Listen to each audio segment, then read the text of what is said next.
مدرسے کی تعلیم کے دوران کافی سارے اساتذہ سے بندہ پڑھتا ہے. کچھ اساتذہ ایسے ہوتے ہیں جو یہاں گھر کر جاتے ہیں, کوئی نہ کوئی اثر چھوڑ جاتے ہیں. تو ایسے کون سے استاد جی ہیں آپ کے؟ حفظ کے دوران تو جن سے ہم نے حفظ کیا قاری محمد سمیع اللہ صاحب, اب تک ان سے رابطہ ہے ماشاءاللہ, اور دعائیں لیتے رہتے ہیں اور ملاقات بھی ہوتی رہتی ہے اور ان کے ساتھ تعلق بھی ہے آنے جانے کا.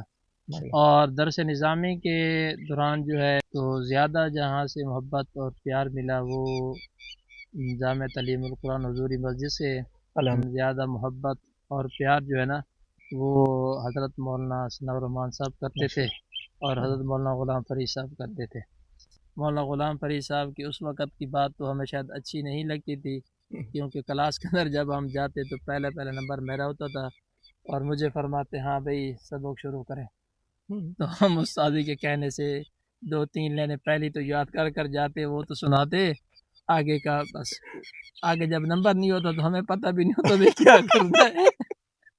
اور یہ ہے کہ ہم ایک مرتبہ استاد جی کے ساتھ سبق پڑھ رہے تھے استاد رحمان صاحب کے پاس, اور استاد جی نے کہا کہ بھئی موبائل کے بارے میں بات ہوئی, کس کس کے پاس موبائل نہیں ہے. میرے پاس موبائل تو ہوتا تھا لیکن ان ایام کے اندر میرے پاس موبائل نہیں تھا. استاد جی نے کہا کہ بھئی آپ مشکات والے ہیں تو آپ کے پاس کسی کے پاس ہے یا نہیں ہے. ہم نے کہا بھئی استاد جی میرے پاس نہیں ہے.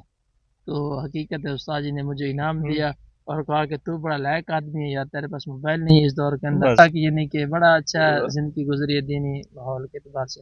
ماشاء. اچھا, ہم بھی اس وقت پڑھتے تھے, یاد ہے؟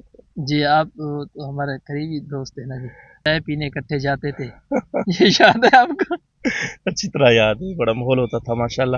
اچھا